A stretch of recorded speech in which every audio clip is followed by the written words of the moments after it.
Salut à tous, c'est Pang de la chaîne, bienvenue sur cette vidéo qui aujourd'hui va parler de croyances, va parler aussi de science.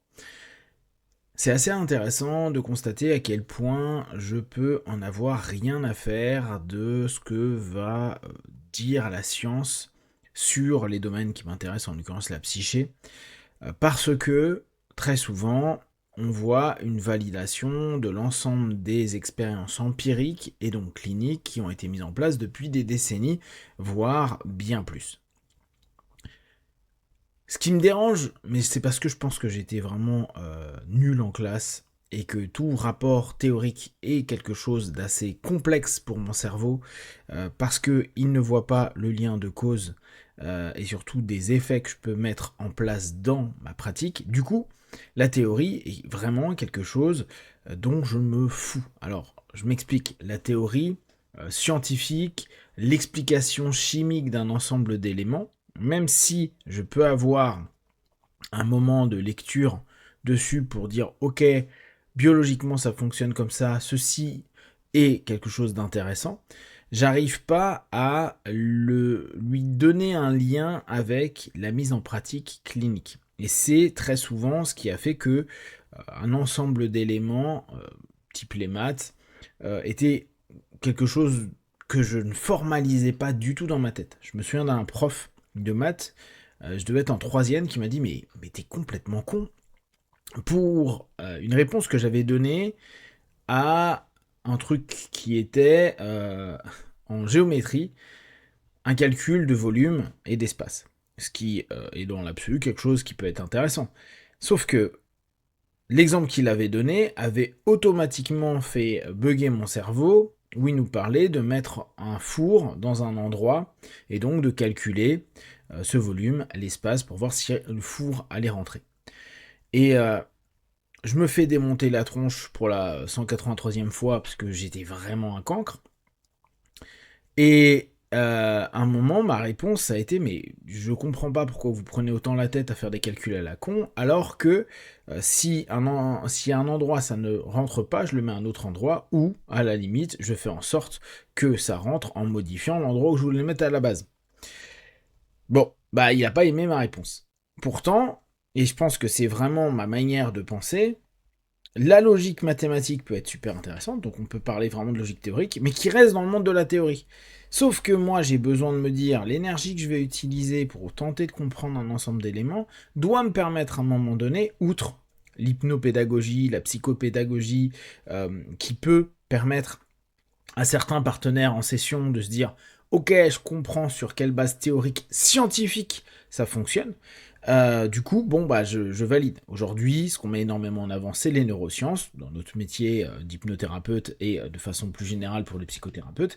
Et pour beaucoup de personnes, c'est cool, ils se disent ah bah c'est cool parce que on peut comprendre pourquoi on en arrive là. GABA, quoi, en hypnose, hein, GABA, hypofrontalité, tout le travail avec l'amygdale, etc., etc. Super, donc je peux faire confiance à l'hypnose, c'est pas un truc de foufou, donc j'y vais. Si ça permet à des gens de valider le travail, tant mieux. Si nous, on l'utilise comme un rapport de substitution, nous, en tant que cliniciens, se dire au bout d'un moment, bah, là, ce que tu es en train de vivre, ça a déjà été prouvé, éprouvé, et tu peux lire des études sur le sujet, ça peut plaire à la personne, et elle peut se laisser aller davantage, ou elle peut rationaliser, comprendre quelque chose qui lui semble un peu étrange, que ce soit dans le sentiment vécu, dans l'expérience, etc., etc. Le souci pour moi, c'est que la plupart du temps, et pourtant j'en lis hein, des études, des trucs vraiment hyper théoriques, déjà je comprends pas tout, j'ai pas les compétences, il me manque énormément d'aptitudes à ce niveau-là, mais dans ce que je comprends un petit peu, euh, c'est très bien, mais je m'en fous. Dans la notion où jusqu'à présent, au travers de tous les ouvrages, donc vachement plus empiriques, avec des théories qui sont complètement fausses, et on le sait très bien, on reprend simplement l'hypnothérapie, on sait très bien qu'il n'y a pas de conscient, subconscient, inconscient, que ça fonctionne pas comme ça, que c'est pas des entités spécifiques. On a essayé d'en donner des parallèles par rapport au néocortex ou à d'autres aspects, le limbique qui fonctionne comme ça, le cerveau primitif qui fonctionne comme ça, donc ça serait plutôt l'inconscient et tout. C'est juste des cartographies qu'on a voulu faire à des moments donnés. Dans l'absolu, j'aime bien l'idée intellectuelle, mais ça m'apporte pas un plus dans ma pratique. Ça va pas me dire comment je vais gérer ou aider, parce que moi je gère pas grand chose, aider mon partenaire à gérer son pathos. Quel type de structure verbale, quel type de structure, on va dire, d'expérience peut lui faire vivre, d'exercice peut lui faire faire.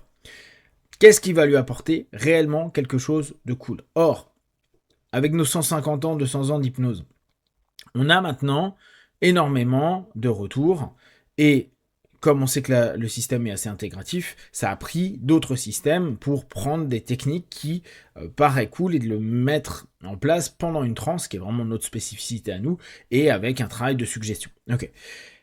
Je vois que c'est fonctionnel. Je vois où je lis des feedbacks qui semblent fonctionnels, etc. Je continue. Savoir, oui, mais en fait, vous avez raison en hypnose. Cette problématique-là, elle s'explique complètement comme vous l'expliquez vous en hypnose. Mais maintenant, on vous explique pas un principe neuroscientifique. Je m'en fous. Ça a été fonctionnel. Que maintenant, vous validiez le fait que nous, et là on est bien d'accord, notre croyance dans notre système est juste. Alors bien sûr, on peut être biaisé, bien sûr, on peut être dans le faux. Et notre principe d'admettre la logique placebo, elle ne nous dérange pas à nous, hypnothérapeutes. C'est pour ça qu'on est vraiment une discipline à part. Et on est peut-être parfois un peu bas du front. Parce que, bien sûr que ça peut être juste, oui, mais c'est l'autre qui fait en sorte que ça fonctionne. Mais complètement. C'est exactement ce qu'on vous dit avec l'hypnose depuis le début. C'est pas le pouvoir de l'opérateur, ça peut être ce qu'on va appeler un effet placebo. C'est-à-dire l'ensemble des éléments que la personne va projeter sur l'expérience vécue ou la molécule qu'il va prendre ou le médicament en fonction de quel cadre vous avez. Et elle va construire le feedback qu'elle a créé. Sa croyance prend le dessus sur l'ensemble des logiques chimiques qu'il devrait y avoir. Ça ne nous dérange pas. Nous, tout notre monde, c'est la transe amène une hypersuggestibilité sur laquelle la personne se focalise et en plus elle peut créer un récit, un storytelling qui va lui permettre d'aller mieux et d'avoir réellement quelque chose qui se transforme, qui lui apporte quelque chose de bon. C'est tout ce qu'on demande. Alors, je pense qu'il faut continuer à étudier les éléments théoriques. Si on arrive à faire des liens avec notre clinique, c'est bien. Mais quand je dis faire des liens, c'est si on arrive à amener ces notions théoriques et de mettre en place des structures, des process qui amènent quelque chose de bien. Et là-dessus, je trouve que la TCC, très souvent, se repose la question.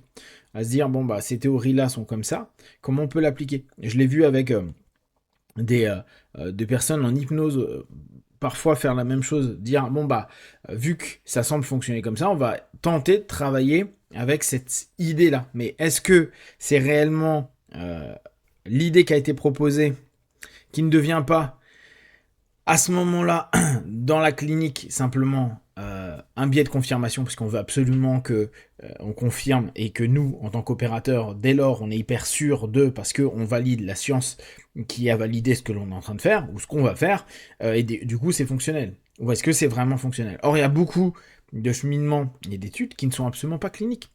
Quand je parle clinique, c'est vraiment ce qui se passe dans nos cabinets au quotidien. Quand on fait des tests au niveau universitaire, et ça on le sait en psycho, c'est tellement particulier. Les groupes témoins sont tellement particuliers. Et aujourd'hui, la nouvelle façon même de sonder les gens par téléphone, par application. Donc oui, on a des panels de X milliers de personnes, mais dans quelles conditions ? Comment ? C'est très compliqué. Or, on se doute bien que ça va nous donner quelque chose d'intéressant parce qu'il y aura plein d'hétérogénéité. Mais parfois, il va y avoir ce delta qui est complexe, parce que dans cette hétérogénéité, il va y avoir peut-être des faibles pourcentages de réussite de quelque chose, qui, dans le cabinet, qui, avec certains éléments de cet élément très spécifique qu'a eu la personne, qu'a vécu la personne, son contexte et autres, et peut-être ce que nous, on arrive à créer, et là, tout à chacun, et chaque praticien vraiment a sa façon de faire, le cadre, sa posture, et donc l'ambiance, le rapport thérapeutique, le rapport d'accompagnement, on va voir que c'est peut-être le faible pourcentage qui a été pourtant partagé dans l'étude, qui est fréquent chez les praticiens, parce que c'est toute sa singularité qui est mise en avant.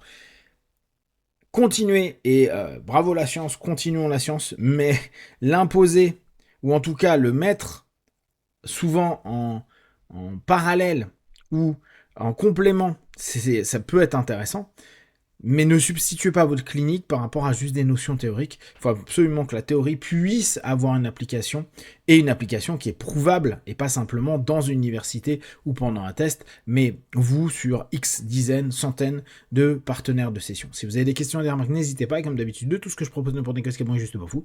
Testez, observez, analysez et concluez. Be one, ciao.